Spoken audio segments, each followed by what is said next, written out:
everybody. This is Vanessa and Bobo from Van and Travels. Bobo's Travels too, because he makes every step I do. You can count on that.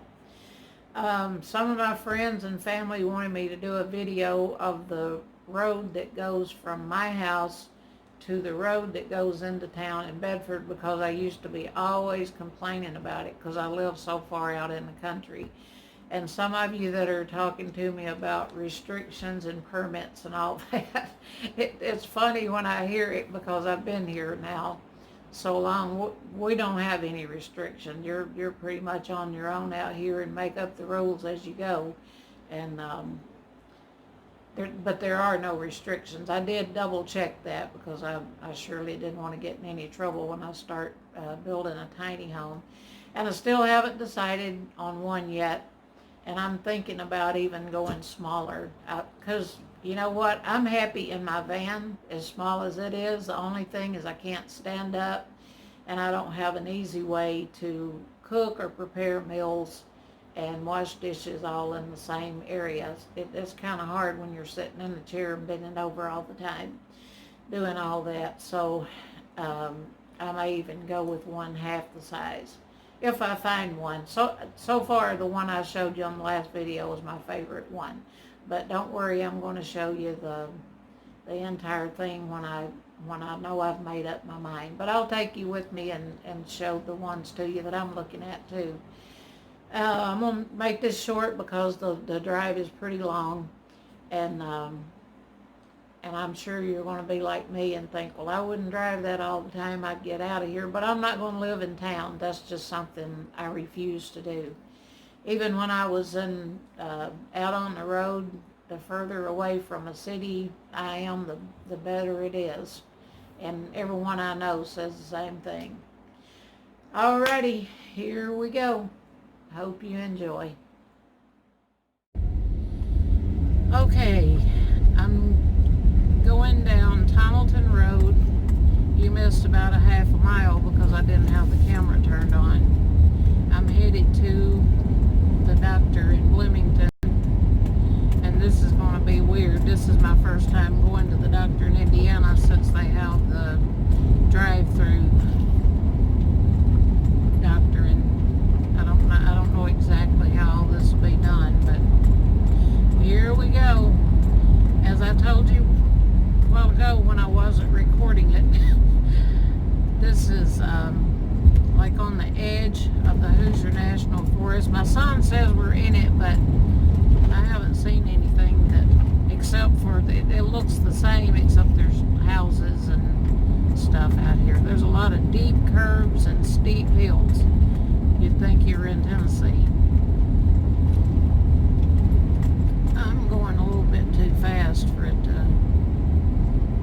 you to see the scenery, I guess, so I'll slow down, because I don't want to mess with the camera and put it in the slow mode. It's nice driving home when you've been in town shopping and it's so hot and you can't find the shade. There's plenty of shades out here where I live. That's the one thing I like about my house. It's all limestone, so when it's cooled off, it takes a lot for it to heat up. And it's shaded all the way around. I'm in a shade pretty much most of the day, except for when the sun's going down in the west. And guess what I put on my big windows? Because I have a door that has window panes in it, and then I've got a big window up over my sink. And it gets extremely hot in there, so I got my extra reflectix I had on a roll and put it up there, and it makes a world of difference. I haven't got the entire big window covered, just probably 2/3 of it. I haven't checked to see the difference in the temperature, but I know by feeling.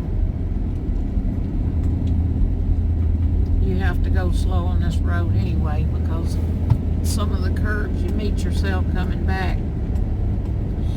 Just thought I'd show you how far it is and how long it takes me to get into town. It seems like it takes longer. It takes about 20 minutes, I think, to go from my house to Walmart.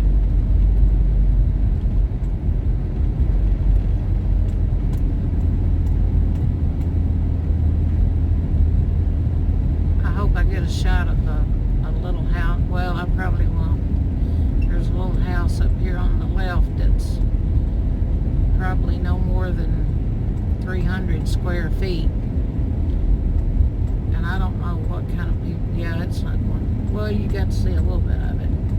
Well, they actually got it pretty cleaned up out there. But on the front, it has it has signs of everything, and it's got a big old like a tapestry or something. Now, I don't know. It's got a little bit of everything out there, and there's all kinds of signs in the yard that says, "Warning: Do not enter private property." I wouldn't go there for nothing.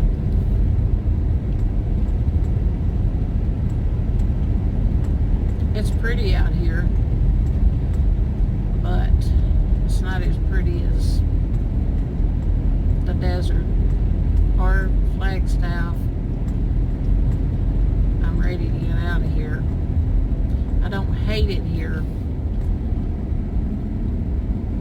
I just don't like all the responsibility I have when I'm home anymore.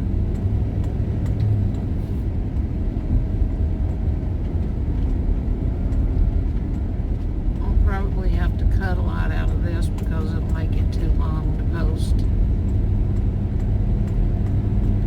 I hope everybody's staying safe and cool and dry. The sun's shining now, but it was raining this morning, and it's supposed to rain again this afternoon. Here's a little airport up here on the left. Last year I got so bored I almost came up here and took flying lessons. I still may do that at some point if they'll let me.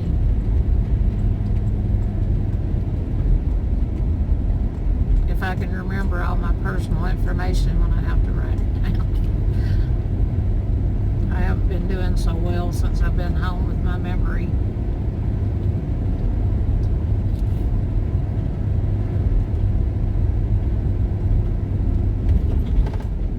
I don't want to run over that dead possum and get that smell in my van. It's just curves, curves, curves.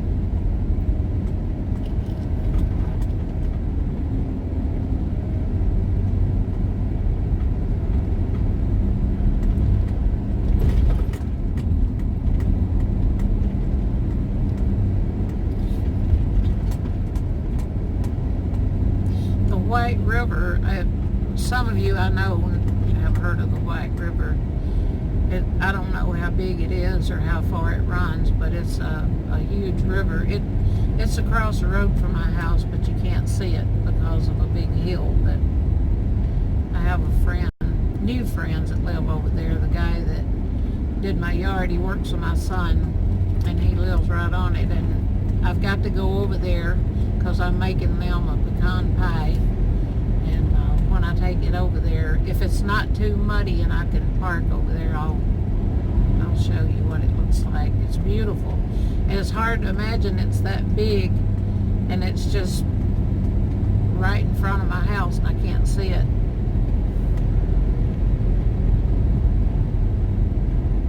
I'm not a huge water fan.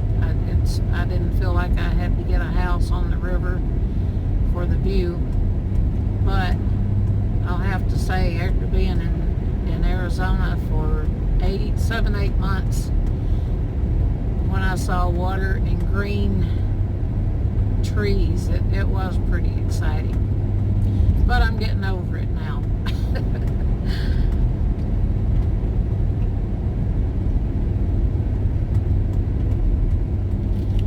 Coming up soon is Otis Park golf course, and the first time I went to Arizona I headed out there in June, but I didn't get there until July because I went through Colorado and stayed for a while. But I didn't see an Indiana plate the entire trip, And when I got into New Mexico, almost into Arizona, I saw a guy at the gas station with the Indiana plate on it. And I was so excited, and I said, well, what part of Indiana are you from? And he said, oh, a little town in southern Indiana.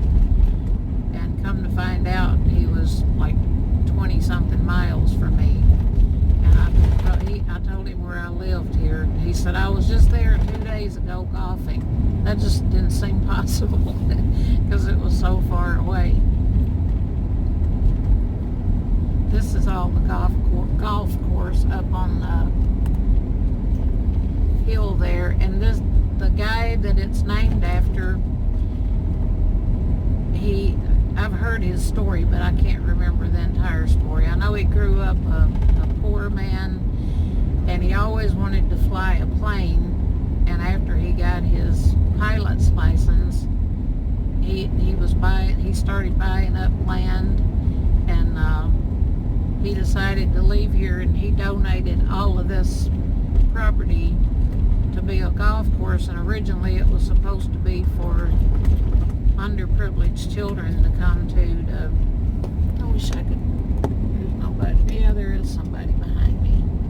I'll show you some more of it though before I leave here. There's a limestone sign, welcome to Bedford.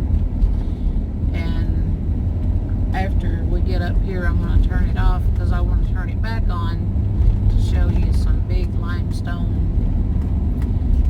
hills just a little ways down the road going to Bloomington. And those of you that are new to my channel, this is the limestone capital of the world. That's kind of hard to believe being in this little bitty town.